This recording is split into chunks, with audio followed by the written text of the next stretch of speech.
this video here, we discuss the top 4 damage types that destroy length retention in natural hair. Today we are going to discuss the exact wash day routine that shuts down those damage pathways in 5 steps. Step 1, start with deciding what today is. Is today a maintenance wash day or is today a reset wash day? Maintenance wash day means your hair is fine, product load is moderate, right? Not much build up, but reset means you have heavy styles in your hair, weeks of layering, you've gone long between wash days, maybe you've got hard water, you've sweated a lot under the style, or you feel like your hair is getting wet but water is not penetrating your hair. Try not to freestyle your product lineup. You need a 3 cleanser system, and we go into that in this video here. Shampooing is technically more damaging to the hair shaft than it is beneficial, so please reduce how often we wash our hair, our shampoo frequency, to prevent weathering and the eventual removal of the protective cuticle layer of the hair. We want 1, a gentle frequent use shampoo, and 2, an occasional deeper cleanser, either a clarifying shampoo or a chelating shampoo depending on what your issue is. Overstripping the hair increases tangling, increases roughness, but never resetting the hair at all increases buildup, which increases rigidity and increases the tangling force. In the video here, we go into more details about why you need 3 shampoos and the types of shampoos you need, but in the same video, we discuss how 1 shampoo can work for you, so please check it out. So step 1 is to set your wash day conditions ahead of time so you know what you are doing. Now, we start where most people are losing length without even realizing it, and it is the pre-poo phase. Do you need a pre-poo? Not all the time, but we'll get to that. Now, the goal of pre-pooing is to lower detangling force, to lower wash day damage. If you're fine stranded, you want a pre-poo that does one of 3 jobs. Number 1, lubricates your hair so that your strands can slide and glide past each other and not marry each other up and cause knots. Many oils can help with that. Number 2, you want to remove shed hair, especially if you've gone long between wash days. A regular conditioner or a pre-poo product like the African Pride one can really help walk through the hair and help you remove shed hairs so that the hair doesn't get matted up upon contact with water. And number 3, we want to reduce wash-related fiber wear and protein loss so that shampooing does less harm to the hair. In this video here, we discuss how coconut oil, when used as a pre-wash, can reduce protein loss from the hair during washing, how it penetrates the hair into the hair's cortex, and it reduces water-driven swelling and wear. We also discuss how to use coconut oil so it doesn't cause buildup and then breakage, and what type of coconut oil to use, because not all coconut oil is created equal. We've discussed 3 methods to pre-poo, right? Bear in mind that you may not be able to do all 3 every wash day, and that's okay. Do the best one for today and move on with your day. As we pre-poo, we detangle. The detangling hierarchy for damage-proof wash day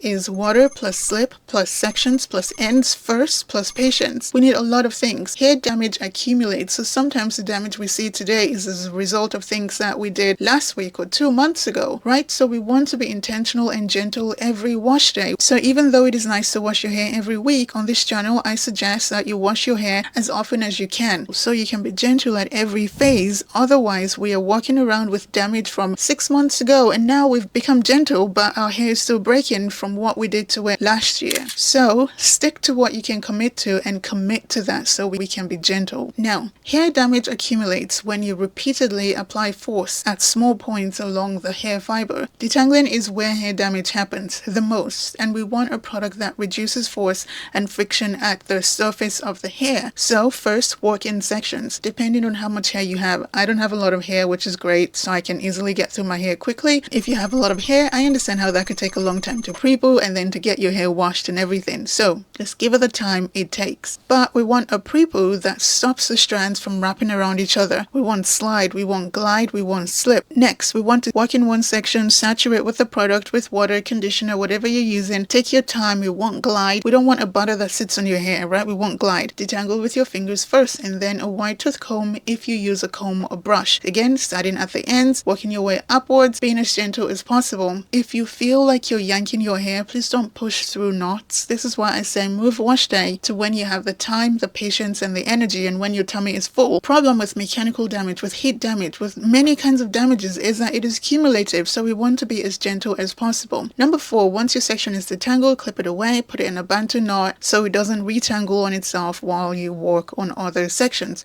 The pre-pooing step is the core defense against mechanical damage and swelling and shrinking fatigue, because you're reducing both the time it takes and the force you'll need to get through your hair when you go to wash it. Now, please note that we don't always have to pre-poo our hair on wash day. We can just jump right in the shower, especially if you wash your hair regularly and you do not use heavy stylers in your hair. You can hop in the shower and let the water pressure help you walk through your hair, and then you can just go straight to shampooing. So step 2, pre-poo the right way. Now that we've reduced breakage risk before shampoo even touches your hair or your scalp, we can finally wash our hair without turning our whole hair into a knot factory. So number 3, shampoos are designed to remove sebum, to remove sweat, fungal elements, dischromated corneocytes, to remove styling products, to remove dirt, everything from our scalp. Our scalp is skin, our hair is not, and our hair is dead fiber, at least the part you can see. They do not need the same kind of treatment. Shampoo goes on the scalp and not on the hair. This is a mistake I used to make in the past, but now wash your scalp, massage with your finger pads and not your nails, right? Work in a back and forth motion and keep the movements in one direction, and then use the foam that comes down the lengths of your hair to properly cleanse your hair. Now, this is a case-by-case basis, right? If you have a lot of buildup, or you want to do a silk press, right, or you've gone long between wash days, I would shampoo the lengths of my hair. Otherwise, bring the suds down, shampoo the lengths of your hair once, and that's it. Also, reduce the use of shampoos containing SLS, sodium lauryl sulfate, because they can solubilize protein moieties and increase the porosity of the hair. To be fair, most products do not contain SLS anymore, but it was worth mentioning. Now, if this is a maintenance wash, you want to use a mild shampoo. A small amount of shampoo to the scalp, wash your scalp thoroughly, bring the suds down, wash your hair, rinse it, and you're done. Again, permanent parts really help for these jobs. And take your time. Many of us are not taking our time washing our hair and our scalp, so we need a second wash and a third wash. You may find that you only need one shampoo session on wash day if you actually took the time with it. Give it the time it takes. Wet properly, shampoo properly, rinse properly. Now, if this is a reset wash, you may need 2 different shampoos or 2 shampoo sessions on wash day. Again, this is a case-by-case basis, but shampoo your hair the exact same way using a product that does the heavy lifting, so that you're not doing the heavy lifting with your hands. Let the products do the job. See, shampoo eventually wears away the thin lipid layer on the hair, leading to increased friction and tangling because the cuticles are starting to get raised. So no matter what we do, please, please, please, please don't make squeaky clean hair be your goal.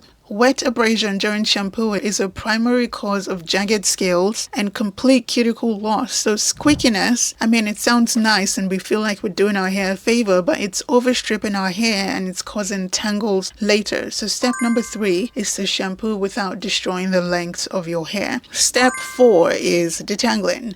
Washing our hair with shampoo removes the natural lipid layer of the hair, little by little by little, so we want to be gentle. However, intensive conditioners can temporarily replace that layer, can reduce detangling force, impart softness, and reduce the dryness that is caused by shampoo. But we want the best conditioner for the issue we are treating. First, no matter what the treatment is, we need slip. Slip is a non-negotiable because we have natural hair. Enough said, right? Then a targeted reinforcement will be nice based on our symptoms. If your hair is overly soft, mushy when wet, or it stretches too far, and it snaps even though you're being gentle with your hair, you may benefit from hydrolyzed protein support in a conditioner or in a mask, or protein treatment altogether. But we are progressing with wash day, so a mask or a conditioner. Efficiency of the conditioner or the mask is not as dependent on the type of protein or the source of protein as it is the particule size and its consequent ability to penetrate the hair shaft and remain inside the hair shaft and do what we want it to do. The contact time is also an important factor. To achieve greater effect, the conditioner should be left on the hair for as long as the instructions say on the back of the bottle. And this way we can give the protein the time it takes to diffuse into the hair fibers. For severely damaged hair,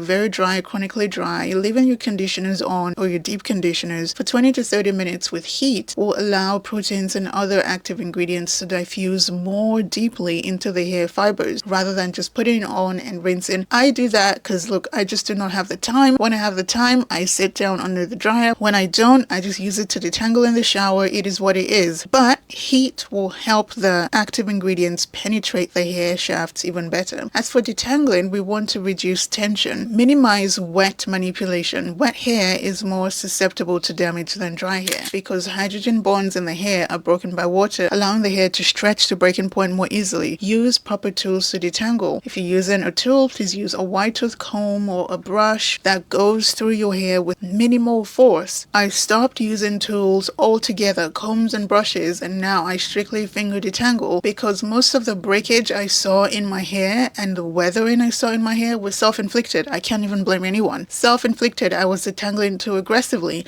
and doing all the nice Instagram things and detangling and taking my time and going over one section 17 million times. Please don't do that. And then avoid knots in your hair. Tangles and knots are stress points in the hair. Attempting to comb through them can cause the cuticles to lift and can cause transverse splitting or cause transverse snapping of the hair fiber. Step 5. The final rinse plus drying. Rinse thoroughly so that residue does not cause friction later. While your hair is wet, blot it. Please don't rub it. Use a microfiber towel as well to blot the hair and absorb some water rather than rubbing the hair. Rubbing wet hair vigorously when we shampoo our hair or when we use a towel can lead to complete removal of the cuticle scale, so please be as gentle as you possibly can. If you're heat styling, use a heat protectant. Keep the air flowing if you're using a blow dryer. Don't pack the heat on the hair on one zone as you dry. Move the hair dryer and prioritize drying the scalp as well so you don't have a warm, damp environment under all of the products that we use. Please, please, please, no matter what we do, please avoid re-wetting and re-manipulating the hair throughout the week. If you wash your hair weekly, for example, set a style that will last you the entire week. We don't want to do anything in the middle. If you wash your hair every 2 weeks, do the same thing. Just leave your hair be. We think that we're doing good, but in fact, we're doing more harm than good. And we discuss all of that in this video right here. We want to avoid as much mechanical wear as possible. Thank you so much for watching. I hope you enjoy this video. I will catch you in the next one. Have a great day.